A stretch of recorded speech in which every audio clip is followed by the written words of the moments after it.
नमस्कार। आज हूँ नेताजी उपरे जो बर्तमान मुझे कहूँ तार द्वितीय भाग। एमिति तो देखिले स्वाधीनता संग्राम रे नेताजी अवदान एवं तांकर भूमिका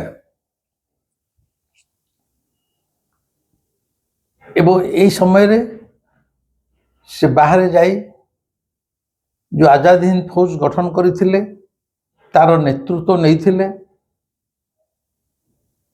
एवं भारत वर्षर स्वाधीनता संग्राम को जो भाव आगे नहीं तार पटांतर विश्वर कौन सी इतिहास रे नहीं, कौन सी नेता क्षेत्र में मध्य नहीं। भारत वर्ष रे कहतु बा विश्व रे कहतु नेता तो अनेक। आम तो आजिकल जहाँ कहूँ सी गोटे कौन ना नेता, किंतु ए नेता तो अनेक भितर नेताजी मात्र जणिए। भारत वर्ष पुला पुला नेता, किंतु नेताजी केवल जणिए थिले, जहाँ को ये भारतीय माने निज हृदयर भल पाइबारे नेताजी आसन रे बसई थिले। सी थिले आमर प्रिय नेताजी सुभाष चंद्र बोस। नेताजी सुभाष चंद्र बोस को नहीं आज पर्यंत जो रहस्य घेरी रही ताहा 17 कण नेताजी विमान दुर्घटना रे से दिन मृत्यु मुखे पड़ी थिले ना जीवित थिले। जदियो विश्वर समस्त से समयर आगधाड़ीर नेतृवृंद एपरिक ब्रिटेन, फ्रांस, अमेरिका, रशिया द्वितीय विश्व युद्धर जो मित्र शक्ति माने से माने प्रत्येक जानी थिले नेताजी विमान दुर्घटना रे मृत्यु हेनी, बरम से खसी चली जाइछन्ति। असंख्य दस्तावेज प्रमाण पत्र अच्छी, असंख्य। तथापि सुधा नेताजी को खोजी धरी पारिबारे समग्र विश्व से समय मध्य विफल होइतिला।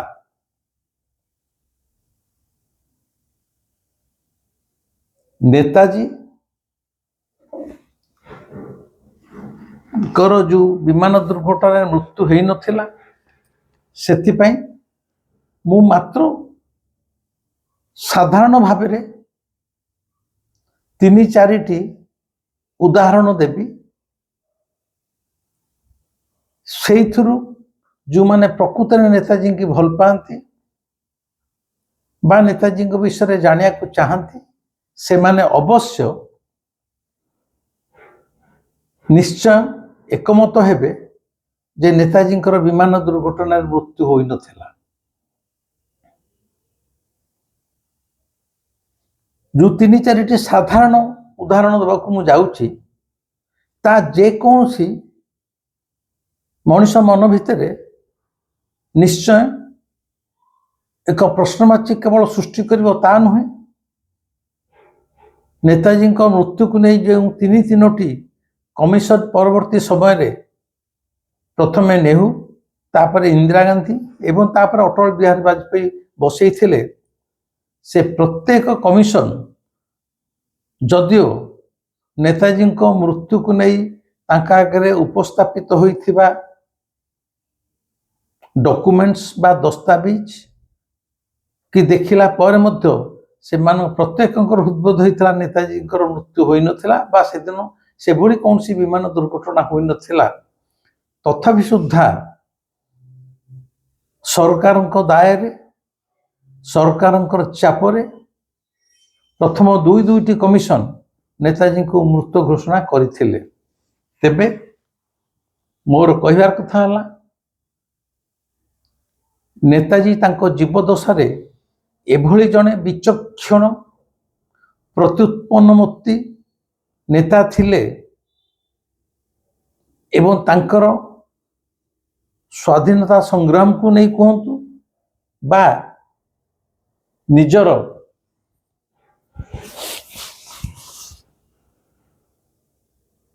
ଆତ୍ମଗୋପନ କରିବାର କଥା କୁହନ୍ତୁ, ସେ ସବୁ ଖସଡ଼ା ସେ ନିଜେ ସ୍ୱୟଂ ତିଆରି କରୁଥିଲେ ଏବଂ ତାଙ୍କ ଆଗରେ ସମଗ୍ର ବ୍ରିଟିଶ ବାହିନୀ ହାର ମାନୁଥିଲା। ସାଧାରଣ ଭାବରେ ମୁଁ ଖାଲି କହିବାକୁ ଚାହୁଁଛି ଯେଉଁ କେତୋଟି ପଏଣ୍ଟ ଯେ ତାଙ୍କର ବିମାନ ଦୁର୍ଘଟଣାରେ ମୃତ୍ୟୁ ହୋଇନଥିଲା ତାକୁ ଆପଣମାନେ ଟିକେ ମନୋଧ୍ୟାନ ଦେଇ ଶୁଣନ୍ତୁ। ନେତାଜୀ ସୁଭାଷ ଚନ୍ଦ୍ର ବୋଷ ଏଭଳି ଜଣେ ବିଚକ୍ଷଣ ବୁଦ୍ଧିମାନ ବ୍ୟକ୍ତି ଥିଲେ ଯେ ତାଙ୍କର ବୁଦ୍ଧି ଏବଂ ପରିକଳ୍ପନାକୁ ଯେତେବେଳେ ସେ ଚାହିଁଛନ୍ତି ନିଖୁଣ ଭାବେ ରୂପ ଦେଇପାରିଛନ୍ତି ଏବଂ ସବୁବେଳେ ବ୍ରିଟିଶର୍ସ ମାନେ ତାଙ୍କ ପାଖେ ହାର ମାନିଛନ୍ତି। ଭାରତବର୍ଷରେ ବ୍ରିଟିଶର ରାଜୁତି ସୁଭାଷ ବୋଷଙ୍କ ଉପରେ ବ୍ରିଟିଶ ସାମରିକ ବାହିନୀର ତୀକ୍ଷ୍ଣ ଦୃଷ୍ଟି, ନିଜ ଘରେ ସେ ନଜରବନ୍ଦୀ। ତେବେ ବି 1941 ମସିହା ଜାନୁଆରୀ 17 ତାରିଖ ଦିନ ନେତାଜୀ ସୁଭାଷ ଚନ୍ଦ୍ର ବୋଷ ଏକ ବିମାନ ଏଜେଣ୍ଟ ଭାବରେ ପଠାଣ ବେଶରେ ମହମ୍ମଦ ଜାକ୍ ଉଦ୍ଦିନ ନାମରେ ଗୋମ ରେଳ ଷ୍ଟେସନରୁ ସବୁଦିନ ପାଇଁ ଭାରତବର୍ଷରୁ ଉଭାନ ହୋଇଯାଇଥିଲେ। କ'ଣ ବୁଝିପାରୁଛନ୍ତି ତ? ନେତାଜୀ ସୁଭାଷ ଚନ୍ଦ୍ର ବୋଷଙ୍କ ଉପରେ ବ୍ରିଟିଶ ଗୁଇନ୍ଦା ବାହିନୀର ତୀକ୍ଷ୍ଣ ଦୃଷ୍ଟି, ନେତାଜୀଙ୍କୁ ତାଙ୍କ ବାସଭବନରେ ଗୃହବନ୍ଦୀ କରି ରଖାଯାଇଛି। ସେ ଯେମିତି ତାଙ୍କ ଘର ଛାଡ଼ି କୁଆଡ଼େ ଆସିପାରିବେ ନାହିଁ କିମ୍ବା ସ୍ୱାଧୀନତା ସଂଗ୍ରାମକୁ ଆଗେଇ ନେଇପାରିବେ ନାହିଁ। ବ୍ରିଟିଶ ସରକାରଙ୍କର ତୀକ୍ଷ୍ଣ ଦୃଷ୍ଟି, ଶ୍ୱାନ ଦୃଷ୍ଟି। ତଥାପି ସୁଦ୍ଧା ନେତାଜୀ ସୁଭାଷ ଚନ୍ଦ୍ର ବୋଷ ଭାବିଲେ ମୁଁ ଯଦି ସବୁଦିନ ପାଇଁ ଏମିତି ଘରେ ଗୃହବନ୍ଦୀ ହେଇକି ହାତକୁ ହାତ ବାନ୍ଧି ବସିଯିବି ତାହେଲେ ଏ ଭାରତବର୍ଷର ସ୍ୱାଧୀନତା ପୁଣି ଆସିବ କେମିତି? ତେଣୁ ସେ ତାଙ୍କର ନିଜର କେମିତି ଏଠୁ ଖସି ଚାଲିଯିବେ, କାରଣ ସେତେବେଳକୁ ଗାନ୍ଧୀଜୀଙ୍କ ସାଙ୍ଗରେ ତାଙ୍କର ମନାନ୍ତର ମତାନ୍ତର ଚରମ ସୀମାରେ। ଗାନ୍ଧୀ ନେତାଜୀଙ୍କୁ ଆଦୌ ତାଙ୍କ ଜୀବଦଶାରେ ଗୋଟେ ନେତା ହିସାବରେ ଗ୍ରହଣ କରିପାରିନଥିଲେ। ଏପରିକି ନେତାଜୀଙ୍କର ଉପସ୍ଥିତି ଗାନ୍ଧୀଜୀଙ୍କ ପାଇଁ ବହୁତ ଅସହ୍ୟ ହେଉଥିଲା। ଗୋଟେ ସମୟରେ କଲିକତାରେ ମିଟିଂ ହେଉଛି, ଗୋଟେ ପଡ଼ିଆରେ ଗାନ୍ଧୀଙ୍କର ସଭା, ଆଉ ଗୋଟେ ପଡ଼ିଆରେ ନେତାଜୀ ସୁଭାଷ ଚନ୍ଦ୍ର ବୋଷଙ୍କର ସଭା। ଗୋଟାଏ ଦିନରେ ଦେଖାଗଲା ନେତାଜୀଙ୍କ ସଭାରେ ଯେତେବେଳେ 5 ଲକ୍ଷ ଲୋକ ଛିଡ଼ା ହେଇଛନ୍ତି ଶୁଣିବା ପାଇଁ, ଗାନ୍ଧୀଜୀଙ୍କ ସଭାରେ 50 ଜଣ ଲୋକ ମଧ୍ୟ ନାହାନ୍ତି। ଇଏ ଗୋଟେ ଛୋଟିଆ ଭାତ ହାଣ୍ଡିରୁ ଗୋଟିଏ ଭାତ ଚିପିଲା ଭଳିଆ ମୁଁ ଉଦାହରଣ ଦଉଛି। ଗାନ୍ଧୀଜୀ ନେତାଜୀଙ୍କର ପ୍ରତି ଗାନ୍ଧୀଜୀଙ୍କର ଈର୍ଷା ପ୍ରତିଦିନ ବଢ଼ିବାରେ ଲାଗୁଥିଲା। ନେତାଜୀଙ୍କୁ ସେ ଆଦୌ ହୃଦୟରେ ଗ୍ରହଣ କରିପାରୁନଥିଲେ। ଆପଣମାନେ ତା ମଧ୍ୟ ଜାଣନ୍ତି। ନେତାଜୀ ସୁଭାଷ ଚନ୍ଦ୍ର ବୋଷ ଭାରତୀୟ ଜାତୀୟ କଂଗ୍ରେସର ମଧ୍ୟ ଏକଦା ସଭାପତି ଥିଲେ ଏବଂ ଆଉ ଗୋଟିଏ ଥର ଦ୍ୱିତୀୟ ଥର ସଭାପତି ହେବା ପାଇଁ ଯେତେବେଳେ ନିର୍ବାଚନ ହୋଇଛି, ଗାନ୍ଧୀଜୀ କହିଲେ ନେତାଜୀଙ୍କୁ ସେ ନିର୍ବାଚନରେ ଅଂଶଗ୍ରହଣ ନ କରିବା ପାଇଁ, କିନ୍ତୁ ନେତାଜୀ ଅଂଶଗ୍ରହଣ କରିଥିଲେ ଏବଂ ଗାନ୍ଧୀଜୀ ତାଙ୍କର ନିଜର ଜଣେ କ୍ୟାଣ୍ଡିଡେଟ୍ ପଟ୍ଟାଭି ସୀତାରାମୟ୍ୟାଙ୍କୁ ସଭାପତି ପଦ ପାଇଁ ମନୋନୀତ କରି ଛିଡ଼ା କରାଇଥିଲେ। ଦୁହିଁଙ୍କ ଭିତରେ ଲଢ଼େଇ ହୋଇଥିଲା ଏବଂ ସେହି ନିର୍ବାଚନରେ ଭାରତୀୟ ଜାତୀୟ କଂଗ୍ରେସ ଭିତରେ ପଟ୍ଟାଭି ସୀତାରାମୟ୍ୟା ହାରି ଯାଇଥିଲେ ନେତାଜୀଙ୍କ ସାମ୍ନାରେ। ନେତାଜୀ ନିର୍ଦ୍ୱନ୍ଦ୍ୱରେ ବହୁ ସଂଖ୍ୟାରେ ନିର୍ବାଚିତ ହୋଇଥିଲେ, ଅଥଚ ପଟ୍ଟାଭି ସୀତାରାମಯ್ୟା ଗାନ୍ଧିଜୀଙ୍କ ଦ୍ୱାରା ମନୋନୀତ ପ୍ରାର୍ଥୀ ଥିଲେ। ଏଇଟା ଗାନ୍ଧିଜୀଙ୍କୁ ଘୋର ଅପମାନ ଲାଗିଥିଲା ଏବଂ ଗାନ୍ଧିଜୀ ସର୍ବସମ୍ମୁଖରେ କହିଥିଲେ ପଟ୍ଟାଭି ସୀତାରାମಯ್ୟାର ପରାଜୟ ମୋ ନିଜର ବ୍ୟକ୍ତିଗତ ପରାଜୟ। ଏବଂ ତାରି ପରଠାରୁ ନେତାଜୀଙ୍କୁ ସେ ଆଦୌ ଆଉ ସହ୍ୟ କରିପାରୁନଥିଲେ। ସେ ରାଜନୀତିର ଏକ ଘୃଣ୍ୟ ଇତିହାସ, ଘୃଣ୍ୟ ଷଡ଼ଯନ୍ତ୍ର, ଯେଉଁଥିପାଇଁ ନେତାଜୀ ନିଜେ ହୃଦବୋଧ ନେତାଜୀଙ୍କର ହେଲା ଯେ ଏଇ ଭାରତବର୍ଷରେ ରହି ମୁଁ ସ୍ୱାଧୀନତା ସଂଗ୍ରାମକୁ ଏଇ ଭିକାରୀଙ୍କ ଭଳିଆ ହାତ ପାତି ଯେମିତି ଗାନ୍ଧିଜୀ ଲଢ଼ୁଛନ୍ତି, ସେଥିରେ ଭାରତର ସ୍ୱାଧୀନତା ଆଦୌ ମିଳିପାରିବ ନାହିଁ। ଭିକ ମାଗି କେହି କେବେ ସ୍ୱାଧୀନତା ପାଇନାହିଁ, ଏଇଟା ଥିଲା ନେତାଜୀଙ୍କର ହୃଦବୋଧତା। ତେଣୁ ସେ କହିଥିଲେ ସ୍ୱାଧୀନତାର ସଂଗ୍ରାମ ହେବ ସଶସ୍ତ୍ର ସଂଗ୍ରାମ, ଶସ୍ତ୍ର ସହିତ, ଏ ଅହିଂସା ନୀତିରେ ନୁହଁ। ଶତ୍ରୁ ସହିତ ହିଂସା ଆଚରଣ କରିବାକୁ ହିଁ ପଡ଼ିବ। ଗୋଟେ ପଟେ ଅହିଂସାର ନୀତିରେ ଗାନ୍ଧିଜୀ, ଗୋଟେ ପଟେ ସଶସ୍ତ୍ର ସଂଗ୍ରାମରେ ବିଶ୍ୱାସ କରୁଥିବା ନେତାଜୀ, ଜଣେ ବୃଦ୍ଧ ଜଣେ ତରୁଣ।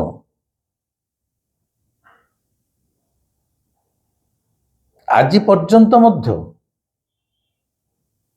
ଯଦି କେହି ତରୁଣ ବୃଦ୍ଧଙ୍କ ଠାରୁ କୌଣସି କ୍ଷେତ୍ରରେ ଆଗକୁ ମାଡ଼ି ଚାଲିଲା, ତାହେଲେ ବୃଦ୍ଧମାନେ ମଧ୍ୟ ସହ୍ୟ କରିବାକୁ ପ୍ରସ୍ତୁତ ନୁହନ୍ତି। ଗାନ୍ଧିଜୀ ମଧ୍ୟ ନେତାଜୀଙ୍କର କ୍ରମବର୍ଦ୍ଧିଷ୍ଣୁ ଲୋକପ୍ରିୟତା, ନେତୃତ୍ୱ ନେବାର ଅଦମ୍ୟ ସାହସକୁ ଆଦୌ ଗ୍ରହଣ କରିପାରୁନଥିଲେ। ସେ ଏକ ଭାରତୀୟ ଇତିହାସର ବିଡ଼ମ୍ବନା। ନେତାଜୀ ବାଧ୍ୟ ହୋଇ ଭାରତବର୍ଷ ଛାଡ଼ି ବିଦେଶକୁ ଚାଲି ଯାଇଥିଲେ।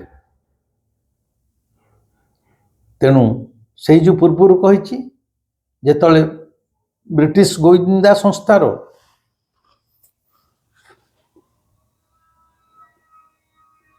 ବ୍ରିଟିଶ ଗୋଇନ୍ଦା ସଂସ୍ଥାଙ୍କର ତୀକ୍ଷ୍ଣ ନଜର ଭିତରେ ନେତାଜୀ ଗୃହବନ୍ଦୀ ହେଇକି ଅଛନ୍ତି ଗୋଟାଏ ଦିନ ରାତିରେ। ବିଶେଷ କରି ସେଇଟା ହେଉଛି 1941 ମସିହା ଜାନୁଆରୀ 17 ତାରିଖ ଦିନ ନିଜେ ଏକ ପଠାଣ ବେଶ ହେଲେ, ନାମ ନିଜର ରଖିଲେ ଜ୍ୟାକୁଦ୍ଦିନ ଏବଂ ଗୋଟେ ବିମାନ ଏଜେଣ୍ଟ ହିସାବରେ ପରିଚୟ ଦେଇ ସେ ଭାରତର ଗୋମୋ ରେଳ ଷ୍ଟେସନରୁ ରାତି ଅର୍ଦ୍ଧରେ ଅନ୍ତର୍ଦ୍ଧାନ ହେଇଯାଇଥିଲେ। ତାପରେ ନେତାଜୀଙ୍କୁ ସଶରୀରରେ ଭାରତୀୟମାନେ ଆଉ କେବେ ଭାରତବର୍ଷର ମାଟିରେ ଦେଖି ନାହାନ୍ତି। ତେଣୁ ମୋର କହିବାର କଥା ହେଲା, ନେତାଜୀ ସୁଭାଷ ଚନ୍ଦ୍ର ବୋଷ ଏଭଳି ଜଣେ ତୀକ୍ଷ୍ଣ ବୁଦ୍ଧି ସମ୍ପନ୍ନ ବ୍ୟକ୍ତି ଥିଲେ। ସେ ସବୁବେଳେ ନିଜର ଭବିଷ୍ୟତର ଯୋଜନା ନିଜେ ତିଆରି କରୁଥିଲେ ଏବଂ ସେଥିରେ ସଫଳ ହେଉଥିଲେ।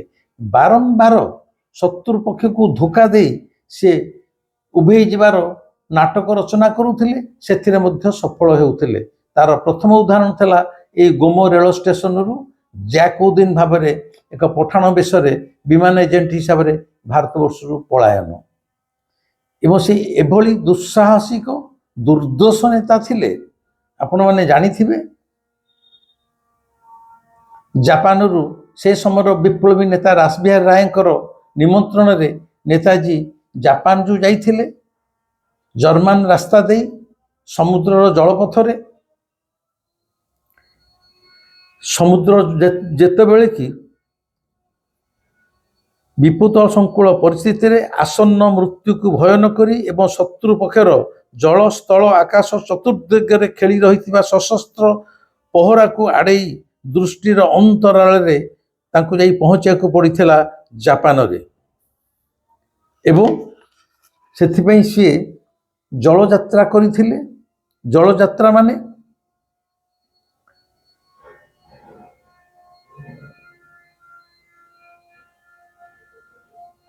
ସମୁଦ୍ର ଭିତରେ ସେ ଜଳଯାତ୍ରାର ଦୂରତ୍ୱ ଥିଲା 6500 ମାଇଲ। ସମୁଦ୍ର ଭିତରେ ଦୂରତ୍ୱ ଥିଲା 6500 ମାଇଲ। ଜାପାନ ସବମେରିନ୍ କୁ ମାନେ ଜାପାନରୁ ସେ ସବମେରାଇନରେ ମାନେ ସମୁଦ୍ର ଭିତରେ ଯୋଉ ଜାହାଜ ଗୁରା ରକେଟଟା ପାସ୍ କର ସମୁଦ୍ର ଭିତରେ ଦେଖି ପାଣି ଭିତରେ ସେଥିରେ ସେ ପୂର୍ବ ଏସିଆକୁ ଯିବେ। ଦୂରତ୍ୱ ତ 6500 ମାଇଲ ଏବଂ ସମୟ ଲାଗିବ 3 ମାସ। ତଥାପି ସୁଦ୍ଧା ଏଭଳି ଏକ ବିପଦ ସମ୍ପୂର୍ଣ୍ଣ ଜଳଯାତ୍ରାକୁ ନେତାଜୀ ନିଜେ ସେ ସବମେରାଇନରେ ସମୁଦ୍ରର ପାଣି ଭିତରେ ଏ ଯାତ୍ରା କରିକି ମଧ୍ୟ ସେ ସେଠାରେ ପହଞ୍ଚିଥିଲେ। एकथा कहली नेताजींकर साहसକୁ दर्शाइबा पई एवं वर्तमान ये जो केतोटी छोट छोट उदाहरण देवी जे नेताजींकर विमान दुर्घटना आदौ मृत्यु होई नथिला। सेथुरु प्रथमटा हैला आग कहूची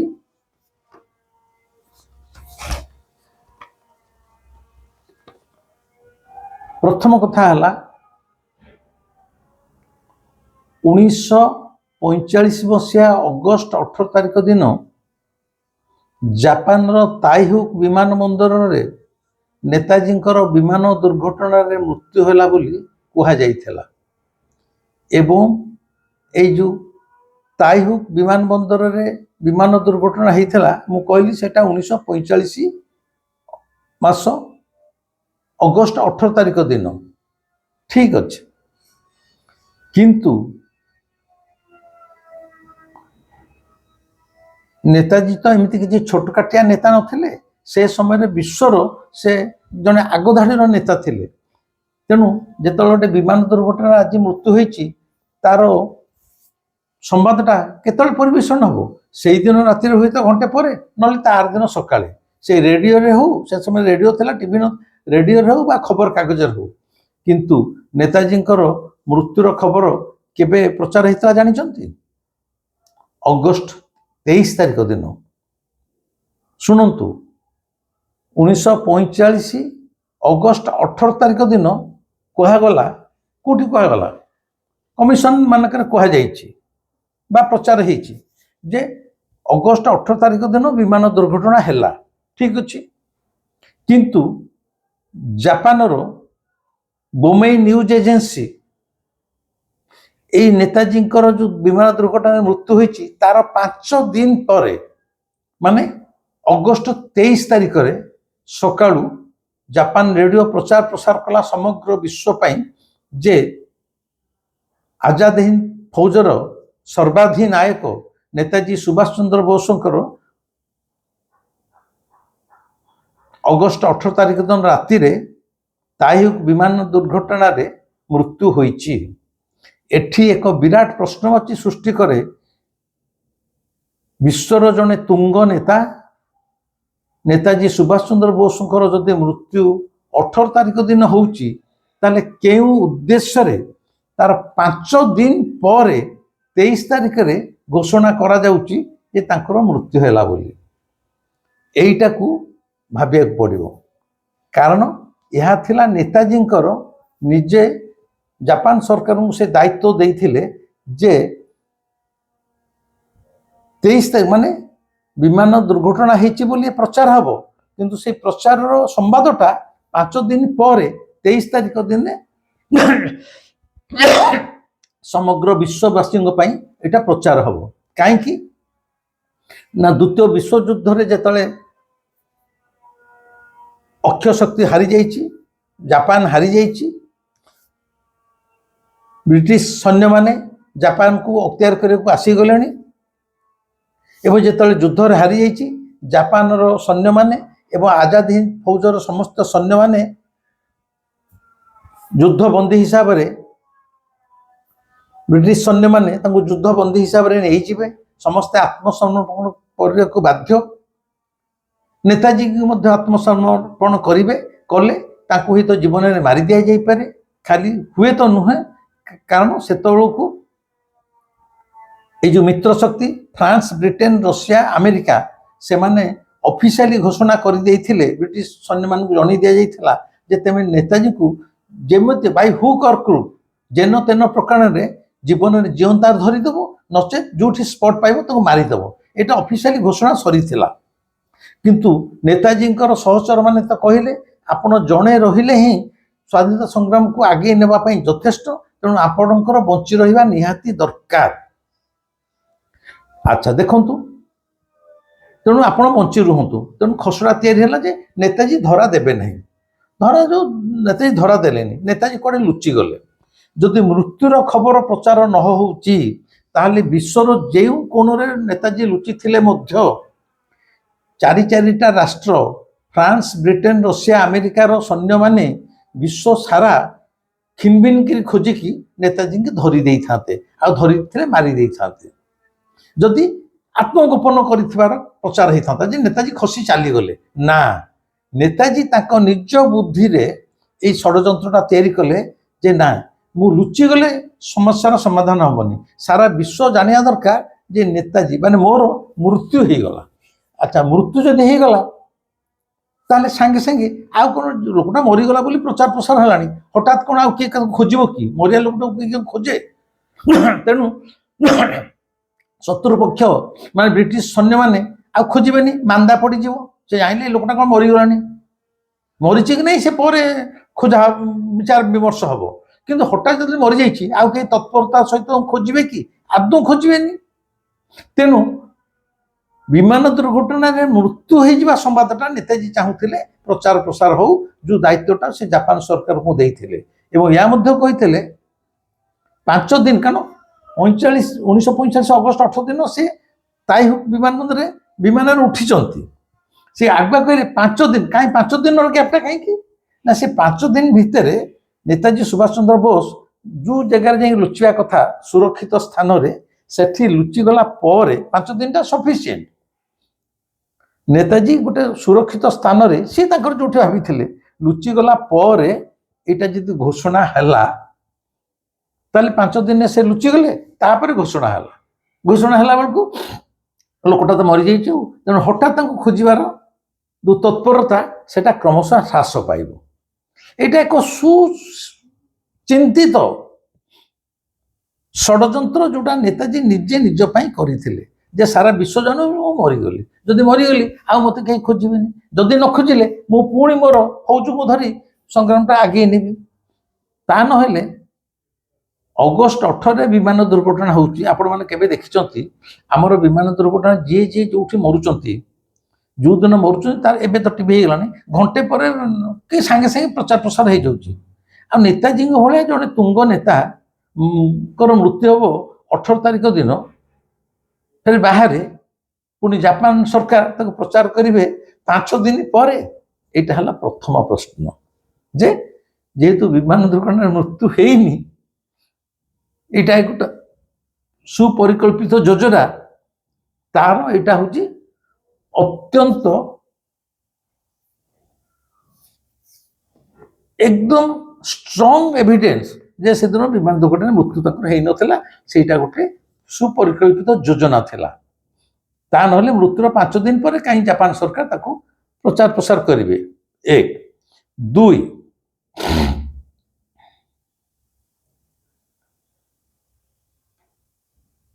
2 होची नेताजी मृत्यु को नहीं 3 कमिशन बसिला आगे कही नेहरू सरकार प्रथम कमिशन बसैले सहानज कमिटी ये जो सहानज कमिटी बसिला 56 मसीह कमिशन बस माने से कमिशनर मेंबर माने विभिन्न आड़ की जीवे मृत्यु होती कि नहीं तार दस्तावेज सब संग्रह करेंगे आखि देखा साक्षी नेबे सबुआड़ प्रमाण एकत्रित कर एकजुट करेंगे जे कमिशन रिपोर्ट दब जे से विमान दुर्घटना मृत्यु होनी तेणु ये जो सहानज कमिटी जिते बसिला नेहरू सरकार बसैले से जेहेतु विमान दुर्घटना मृत्यु होती जो माने विमान संबंधी वैज्ञानिक ବିଜ୍ଞାନୀ ମାନେ ସେଇ ଇଞ୍ଜିନିୟରିଂ ପାଠ ଯେଉଁମାନେ ପଢ଼ିଛନ୍ତି ବିମାନ ସମ୍ବନ୍ଧୀୟ ସେମାନେ ମଧ୍ୟ ଆସି ସାକ୍ଷ୍ୟ ଦେଇଛନ୍ତି ସହନାଜ କମିଟି ଆଗରେ। ସାକ୍ଷ୍ୟ ଦିଆଯାଇଛି ଯେ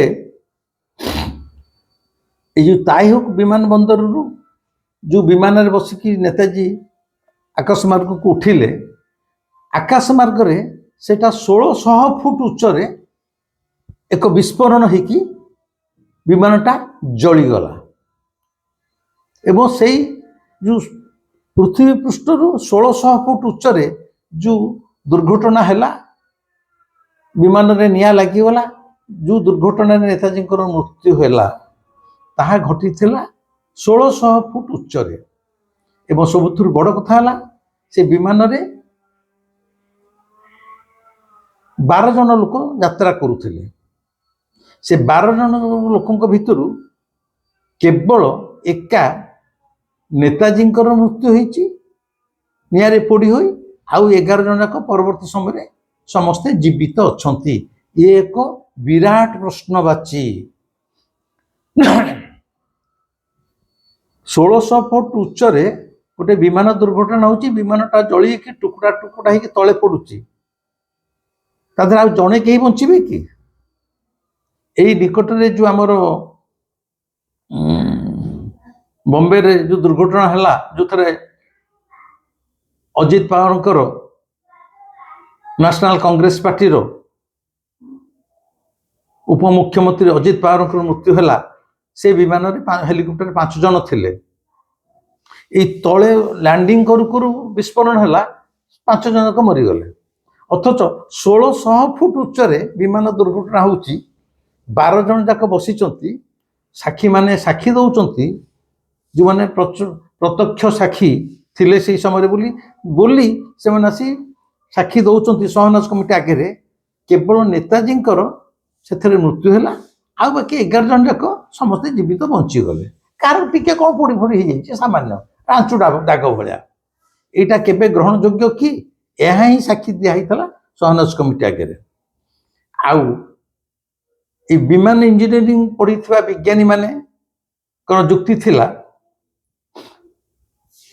ତାଙ୍କ ପାଠ କୁହେ, ମାନେ ବିମାନ ଇଞ୍ଜିନିୟରିଂ ପାଠ ପଢ଼ୁଥିବା ଇଞ୍ଜିନିୟର ମାନେ କହନ୍ତି, ତାଙ୍କ ପାଠ ଅନୁସାରେ ବିଜ୍ଞାନ ଅନୁସାରେ ମାତ୍ର ପୃଥିବୀ ପୃଷ୍ଠରୁ 150 ଫୁଟ ଉଚ୍ଚରେ, ମାତ୍ର ପୃଥିବୀ ପୃଷ୍ଠରୁ 150 ଫୁଟ ଉଚ୍ଚରେ ଯଦି ଗୋଟେ ବିମାନ ଦୁର୍ଘଟଣା ହୁଏ ତାକୁ କୁହାଯିବ it is a major crash. ପାଠ କହୁଛି 150 ଫୁଟ ଉଚ୍ଚରେ ଯଦି ଗୋଟେ ବିମାନ ଦୁର୍ଘଟଣା ହୁଏ ତାକୁ ଏକ ମସ୍ତ ବଡ଼ ଦୁର୍ଘଟଣା ବୋଲି କୁହାଯିବ ଏବଂ ସେଥିରେ କୌଣସି ଜଣେ ଯାତ୍ରୀଙ୍କର ବଞ୍ଚି ରହିବାର ସମ୍ଭାବନା ଆଦୌ ନାହିଁ। ତା ତ 150 ଫୁଟ ଉଚ୍ଚରେ ଯଦି ଗୋଟେ ବିମାନ ଦୁର୍ଘଟଣା ହୁଏ, ଯଦି ଯାତ୍ରୀମାନେ ଥାନ୍ତି ସମସ୍ତଙ୍କର ମୃତ୍ୟୁ ଅନିବାର୍ଯ୍ୟ। ହୋଏରାଜ ନେତାଜୀଙ୍କ କ୍ଷେତ୍ରରେ ସହନାଜ କମିଟି ଆଗରେ ସାକ୍ଷ୍ୟ ପ୍ରମାଣରେ ଦିଆଯାଉଛି ଯେ 1600 ଫୁଟ ଉଚ୍ଚରେ ଏ ବିମାନ ଦୁର୍ଘଟଣା ହେଇଥିଲା। ସାକ୍ଷୀମାନେ କହୁଛନ୍ତି, ହଉ ଯଦି 1600 ଫୁଟ ଉଚ୍ଚରେ ବିମାନ ଦୁର୍ଘଟଣା ହେଇଥିଲା ତାହେଲେ କ'ଣ ସେଥିରେ କେବଳ ନେତାଜୀ ମରିଗଲେ ଆଉ 11 ଜଣ ଯାକ ବଞ୍ଚିଗଲେ? ଏଇଟା କେବେ ସମ୍ଭବ? ତା ଅର୍ଥ ଡାଲ ମେ କୁଛ କାଲା ହେ, ଏଇଟା ମଧ୍ୟ ଏକ ମିଥ୍ୟା ବିମାନ ଦୁର୍ଘଟଣା। ଗୋଟେ ଯେହେତୁ ମିଥ୍ୟା ପ୍ରଚାର, ସାକ୍ଷୀ ଦେଲା ବେଳେ ସାକ୍ଷୀମାନଙ୍କର କାହାରି କଥାରେ ଆଦୌ ତ ମେଳ ଖାଇଲାନି। ଆଉ ବିଶେଷ କର ବିମାନ ବିଜ୍ଞାନୀ ମାନେ ଏଇଟାକୁ ମଧ୍ୟ ଗ୍ରହଣ କରିନଥିଲେ। ନହେଲେ 12 ଜଣଙ୍କ ଭିତରୁ ଜଣିଏ କେବଳ କେମିତି ମରିବ ଆଉ 11 ଜଣ ବଞ୍ଚିଯିବେ? ଆଉ ସବୁଠୁ ବଡ଼ କଥା ହେଲା ଏଇ ଯେଉଁ ସହନାଜ କମିଟି ଗଠନ ହେଇଥିଲା, ସହନାଜ ମଧ୍ୟ ତା ଭିତରୁ ଜଣେ ଥିଲେ ଯିଏ ପରବର୍ତ୍ତୀ ସମୟରେ ନେହେରୁଙ୍କର କ୍ୟାବିନେଟର ଜଣେ ମନ୍ତ୍ରୀ ହେଇଥିଲେ। ସୁଭାଷ ବୋଷଙ୍କୁ ବିଶ୍ୱାସଘାତକତା କରି ପଛରୁ ଛୁରା ମାରି ସେ ନେହେରୁଙ୍କ ପଟକୁ ଚାଲି ଆସିଥିଲେ। ନେହେରୁଙ୍କ ପଟକୁ ଆସିବା ଦ୍ୱାରା ତାଙ୍କୁ ଗୋଟେ କେବଳ ମନ୍ତ୍ରୀ କରିନଥିଲେ ନେହେରୁ, ତାଙ୍କୁ ହିଁ ମଧ୍ୟ କମିଶନର ମୁଖ୍ୟ କରିଥିଲେ। ତେଣୁ ସ୍ୱାଭାବିକ ଭାବରେ ସାରା ବିଶ୍ୱକୁ ଜଣେଇ ଦେବା ପାଇଁ ଯେ ତାଙ୍କର ମୃତ୍ୟୁ ହେଇଯାଇଛି, ତାଙ୍କୁ ଆଉ ତମେ ଖୋଜନି, এইটা ଗୋଟେ ସୁପରିକଳ୍ପିତ ସରକାରୀ ଯୋଜନା ଥିଲା। ଏବଂ ବିମାନ ଦୁର୍ଘଟଣାରେ ଆଦୌ ମୃତ୍ୟୁ ହେଇନି। ତାର ମୁଁ ଉଦାହରଣ ଦେଲି, এই ଯେଉଁ 1600 ଫୁଟ ଉଚ୍ଚରେ ବିମାନ ଦୁର୍ଘଟଣା, 12 ଜଣଙ୍କ ଭିତରୁ କେବଳ ନେତାଜୀଙ୍କର ଏକମାତ୍ର ମୃତ୍ୟୁ ହେଇଛି, ଆଉ 11 ଜଣ ବଞ୍ଚି ଯାଇଛନ୍ତି। ଗଲା ଏବଂ ଶେଷ ମାନେ ସହାନୁଭୂତି କମିଟି ଆଗରେ ସମସ୍ତେ ସାକ୍ଷ୍ୟ ଦଉଛନ୍ତି ଏବଂ କମିଶନ ଆଗରେ ଯୋଉ ତାଇପୁ ଯୋଉ ଜାପାନର ଯୋଉ ତାଇହୁକ ବିମାନ ବନ୍ଦରରେ ଦୁର୍ଘଟଣାଗ୍ରସ୍ତ ହେଇଛି, ଟୁକୁଡ଼ା ଟୁକୁଡ଼ା ଜଳିଥିବା ଟୁକୁଡ଼ା ଟୁକୁଡ଼ା ଅଂଶ ତଳେ ଖସି ପଡ଼ିଛି, ସେଗୁଡ଼ିକର ଜାପାନ ସରକାର ସବୁ ଫଟୋ ଉଠେଇଛନ୍ତି। ଏବଂ ଯେତେବେଳେ ଗୋଟେ କମିଶନ ବସେ ପ୍ରତ୍ୟେକ ଦିଗରୁ ପ୍ରତ୍ୟେକ ଆଙ୍ଗୁଲରୁ ତାକୁ ପ୍ରମାଣ କରିବାକୁ ଚେଷ୍ଟା କରାଯାଏ, ଡକୁମେଣ୍ଟ ସଂଗ୍ରହ କରାଯାଏ, ପ୍ରତ୍ୟକ୍ଷଦର୍ଶୀ ବିବରଣୀ ସାକ୍ଷ୍ୟ ଗ୍ରହଣ କରାଯାଏ।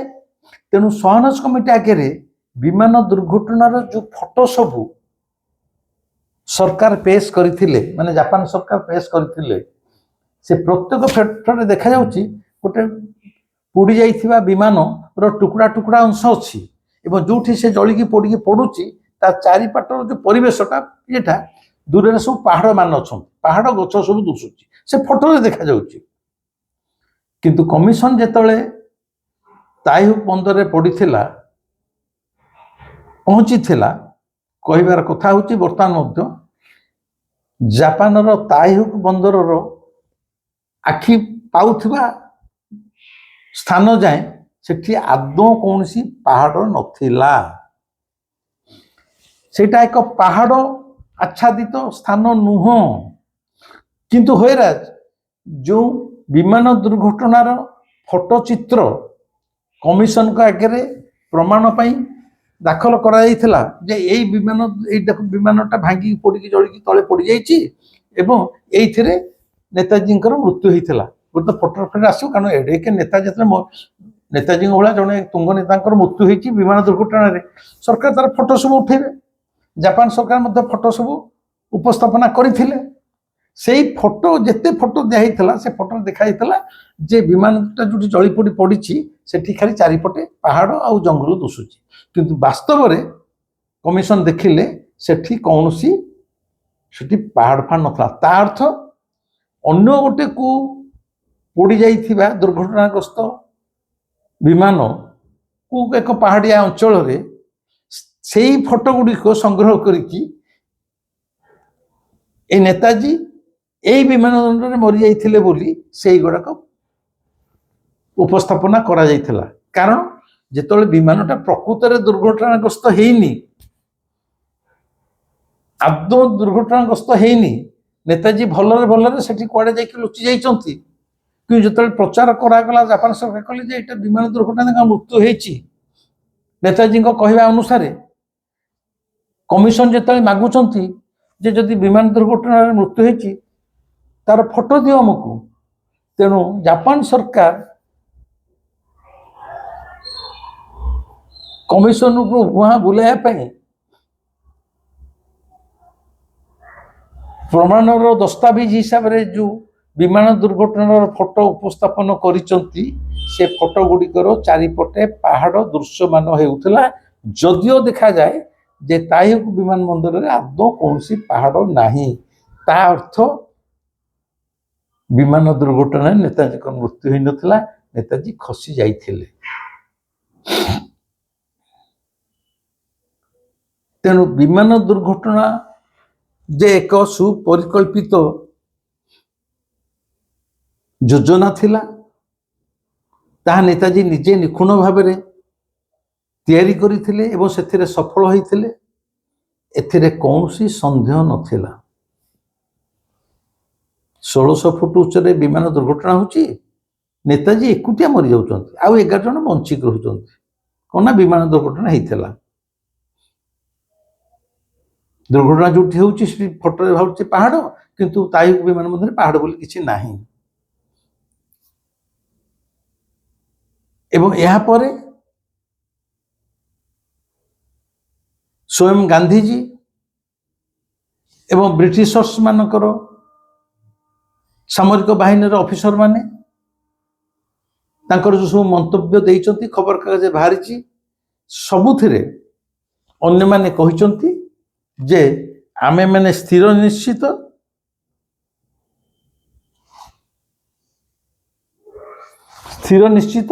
ଯେ ବିମାନ ଦୁର୍ଘଟଣାରେ ନେତାଜୀଙ୍କର ଆଦୌ ମୃତ୍ୟୁ ହେଇନାହିଁ।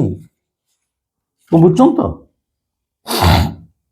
ଏବଂ 18 ଅଗଷ୍ଟ 1945 ଯେଉଁଦିନ ତାଙ୍କର ମୃତ୍ୟୁ ହେଲା ବୋଲି କୁହାଯାଏ, ତାର ଗୋଟିଏ ଦିନ ପୂର୍ବରୁ ମାନେ ଅଗଷ୍ଟ 17 ତାରିଖ ଦିନ 1985 ଦିନ ନେତାଜୀ ଜନ୍ ଫିବି କିଏ? ଇଣ୍ଡିଆନ୍ ଇଣ୍ଡିପେଣ୍ଡେନ୍ସ ଲିଗ୍ର ସହ ସଭାପତି କୁ ଗୋଟେ ଚିଠି ଲେଖିଥିଲେ। ସେ ତଥାକଥିତ ମୃତ୍ୟୁର ପୂର୍ବ ଦିନ ସେ କ'ଣ ଲେଖିଥିଲେ ଯେ ନେତାଜୀ ଜାଣିକି ତାଙ୍କ ଚିଠିରେ ପରବର୍ତ୍ତୀ ଦୁର୍ଘଟଣା ସମ୍ପର୍କରେ ସୂଚନା ମଧ୍ୟ ଚତୁରତାର ସହ ଦେଇଥିଲେ। I am on the eve of taking a long journey by air and who knows an accident overtakes me। Netaji ଲେଖୁଛନ୍ତି I am on the eve of taking a long journey। ମୁଁ ଗୋଟେ ଲମ୍ବା ଯାତ୍ରାରେ ବାହାରୁଛି, କିଏ ଜାଣେ, ମାନେ ଉଡ଼ାଜାହାଜରେ ବାହାରୁଛି ଏୟାରରେ, କିନ୍ତୁ କିଏ ଜାଣେ ହୁଏତ ଗୋଟେ ଦୁର୍ଘଟଣାର ମୁଁ ସମ୍ମୁଖୀନ ହେଇପାରେ। ଯେ 18 ତାରିଖ ଦିନ ବିମାନରେ ବାହାରୁଛି, ସେ ଜନ୍ ଫିବିଙ୍କ ପାଖକୁ ଗୋଟେ ଚିଠି ଲେଖିକି ସୂଚନା ଦଉଛନ୍ତି ତା ପୂର୍ବ ଦିନ, ହୁଏତ ଏମିତି ହେଇପାରେ। ତା ଅର୍ଥ ସେ ଚତୁରତାର ସହିତ ଜଣେଇ ଦେଲେ ଯେ ଗୋଟେ ବିମାନ ଦୁର୍ଘଟଣା ହବାକୁ ଯାଉଛି। এইଭଳି ନାନାଦି ରହସ୍ୟ ନେତାଜୀଙ୍କୁ ନେଇ ରହିଛି। ନିଜେ ଗାନ୍ଧୀଜୀ କହିଛନ୍ତି ମୁଁ ବିଶ୍ୱାସ କରୁନି ନେତାଜୀଙ୍କର ବିମାନ ଦୁର୍ଘଟଣାରେ ମୃତ୍ୟୁ ହେଇଛି। ବ୍ରିଟିଶର୍ସ ମାନେ ବିଶ୍ୱାସ କରୁନାହାନ୍ତି, ରସିଆନ୍ ମାନେ ବିଶ୍ୱାସ କରୁନାହାନ୍ତି, ଆମେରିକାନ ମାନେ ମଧ୍ୟ ବିଶ୍ୱାସ କରୁନାହାନ୍ତି। କରୁନଥିଲେ ବୋଲି ତ ତାର 2 ବର୍ଷ ପରେ 1947 ଅଗଷ୍ଟ 15 ଯେତେବେଳେ ଭାରତବର୍ଷର ସ୍ୱାଧୀନତା ଘୋଷଣା ହେଉଛି ବା ହେଲା, ଯେଉଁ ଟ୍ରାନ୍ସଫର ଅଫ ପାୱାର ମୁଁ ଆଗ ଏପିସୋଡରେ କହିଛି, କ୍ଷମତାର ହସ୍ତାନ୍ତରର 6ଠ ଅଧ୍ୟାୟରେ ଯଦି ଜଣେ ଲୋକ ମରିଯାଇଥିଲା କଥା ସରିଥିଲା, ତା ବିଷୟ କାହିଁକି ଟ୍ରାନ୍ସଫର ଅଫ ପାୱାରରେ ଉଲ୍ଲେଖ ହବ? କିନ୍ତୁ ବ୍ରିଟିଶର ମାନଙ୍କ କଣ୍ଡିସନ ରଖୁଛନ୍ତି ନେତାଜୀ ଜଣେ ହେଉଛନ୍ତି ଯୁଦ୍ଧବନ୍ଦୀ, ତାଙ୍କୁ ଯେଉଁଠାରେ ତମେ ପାଇବ ତାଙ୍କୁ ଧରିବ ନଚେତ୍ ମାରିଦେବ। କିନ୍ତୁ ଗୋଟେ ଲୋକ ତ ମରିସାରିଲାଣି 2 ବର୍ଷ ତଳୁ, ତା ବିଷୟ କାହିଁ ଉଲ୍ଲେଖ ହବ ଟ୍ରାନ୍ସଫର ଅଫ ପାୱାରରେ? କାରଣ ବ୍ରିଟିଶର୍ସ ମାନେ ଜାଣିଥିଲେ ନେତାଜୀ ସମସ୍ତଙ୍କ ଆଖିରେ ଧୂଳି ଦେଇ ଖସି ଚାଲି ଯାଇଛନ୍ତି ଏବଂ କୋଉଠି ନା କୋଉଠି ରହିଛନ୍ତି। ଆଉ ନେତାଜୀ ଏଭଳି ଏକ ନେତା, ତାଙ୍କୁ ସମଗ୍ର ବିଶ୍ୱକୁ ନୁହଁ, ବିଶେଷ କରି ଏଇ ଯେଉଁ ବ୍ରିଟେନ, ଫ୍ରାନ୍ସ, ଆମେରିକା, ରଷିଆ ମିତ୍ର ଶକ୍ତି ଦ୍ୱିତୀୟ ବିଶ୍ୱଯୁଦ୍ଧର ବିଜେତା ମାନେ ପ୍ରାଣପଣେ ଡରୁଥିଲେ ମଧ୍ୟ ଲାଙ୍ଗୁଡ଼ ଜକା ନେହେରୁ ଏବଂ ଆମ ଭାରତବର୍ଷର ତାକୁ ଆପଣ ମହାତ୍ମା କୁହନ୍ତୁ, ଜାତିର ପିତା କୁହନ୍ତୁ, ଯାହା କୁହନ୍ତୁ, ମୋର କିଛି ଆପତ୍ତି ନାହିଁ। ଆଉ ଯଦି ଆମକୁ କେହି ବିଶ୍ୱାସଘାତକତା କରିଛି, ସିଏ ହେଲେ ମୋହନ ଚାନ୍ଦ କରମଚାନ୍ଦ ଗାନ୍ଧୀ, ଯାହାକୁ ଆପଣମାନେ ରାଷ୍ଟ୍ରପିତା କହୁଛନ୍ତି ଏବଂ ସ୍ୱାଧୀନତା ସଂଗ୍ରାମର ଅଗ୍ରଣୀ ବୋଲି କହୁଛନ୍ତି। ସିଏ ଆମ ସହିତ ଯେଉଁ ବିଶ୍ୱାସଘାତକତା କରିଛନ୍ତି, ତାଙ୍କ ବିଷୟରେ ଆପଣ ଡକୁମେଣ୍ଟ ଦେଖିଲେ, ବହି ପଢ଼ିଲେ, ଜାଣିଲେ ଏବଂ ତାଙ୍କ ଉପରେ ଭାରତ ସରକାର ଯେଉଁ 100 ଖଣ୍ଡ ଭଲ୍ୟୁମ୍ ବାହାର କରିଛି, complete works of Mahatma Gandhi, 100 ଖଣ୍ଡ ଭଲ୍ୟୁମ୍ ଭାରତ ସରକାର ବାହାର କରିଛନ୍ତି ନେହେରୁ ସରକାରଙ୍କ ସମୟରେ। Complete works of Mahatma Gandhi, ସେଗୁଡ଼ାକୁ ଯେଉଁମାନେ ପଢ଼ିବେ ସେମାନେ ଜାଣିବେ ଗାନ୍ଧୀଜୀ ଆମ ସହିତ କିଭଳି ବିଶ୍ୱାସଘାତକତା କରିଛନ୍ତି।